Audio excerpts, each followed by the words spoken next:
ഷാഴൂർ പഞ്ചായത്ത് 10ാം വാർഡിലെ ചിറക്കൽ പള്ളിക്കുന്ന് അംഗനവാടിയിലെ 42 വർഷം സേവനം പൂർത്തിയാക്കിയ അനില ടീച്ചർക്ക് നാടിന്റെ യാത്രയയപ്പ് നൽകി.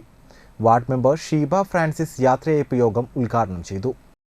62 വർഷമായി നമ്മുടെ അംഗൻവാടി വന്നിട്ടുണ്ട്. അപ്പോൾ അതൊക്കെ ഒരു പുതിയ അറിവാണ്. സുമൻ ചേച്ചി പറഞ്ഞ ആ കാര്യങ്ങളൊക്കെ നമുക്കൊരു പുതിയ അറിവാണ്. അതിൽ 32 വർഷവും നമ്മുടെ അനിലകുമാരി ടീച്ചറാണ് നമ്മുടെ അംഗൻവാടിയിലായിരുന്നു എന്നുള്ളത് വലിയൊരു അംഗീകാരം കൊടുക്കുന്ന ഒരു സംഭവം തന്നെയാണ്. ടീച്ചർക്ക് ഈ അവസരത്തിൽ എല്ലാവിധ ആശംസകളും ഞാൻ ഒന്നുകൂടി അർപ്പിക്കുകയാണ്. ഈ 32 വർഷവും നമ്മുടെ ഈ ചിറക്കലുള്ള ഓരോ കുടുംബത്തിലെയും കുട്ടികളെ തൻ്റെ സ്വന്തം മക്കളെ പോലെ തന്നെ വളർത്തി അവരെ പരിപാലിച്ച് അവരുടെ വിദ്യാഭ്യാസത്തിന്റെ ആദ്യാക്ഷരങ്ങൾ പറഞ്ഞു കൊടുത്ത് അവരൊക്കെ വളരെ ഉന്നതിയിലുള്ള നിലകളിലേക്ക് എത്തിയിട്ടുണ്ടാവും എന്ന് ഞാൻ വിചാരിക്കുന്നു.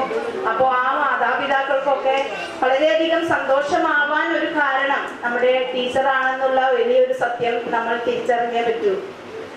നമ്മൾക്ക് ഇപ്പോഴത്തെ കാലഘട്ടത്തിൽ 62 വർഷം മുന്നെന്ന് പറയുമ്പോൾ നമുക്കൊക്കെ അറിയാം, അന്ന് ഒരു ചടങ്ങിൽ അനില ടീച്ചർക്ക് ഉപഹാരങ്ങൾ നൽകി ആദരിച്ചു. Gokulam school vice principal Julia, Chirakkal residents association president Kochu Devasi, Asha worker Bindu Girish, Kudumbashree CDS Lissy Antony, Ummer Pazhuvil, Sumam Raghunandanan, Shibi എന്നിവർ സംസാരിച്ചു. തുടർന്ന് കുട്ടികളുടെ കലാപരിപാടികൾ അരങ്ങേറി. എല്ലാ കാര്യങ്ങളും ഞങ്ങൾ ഭംഗിയായിട്ട് നടത്താറുണ്ട്. അതിന് എല്ലാവരും എന്നോടൊപ്പം തന്നെ എല്ലാവരും പങ്കുചേർന്ന് അത് കഴിയുന്നവരെ എല്ലാ പണികളിലും സഹായിച്ച് അവിടെ അടിച്ച് വൃത്തിയാക്കി അങ്ങനെ വടിച്ചതിന് ശേഷം അത് പോവുള്ളൂ.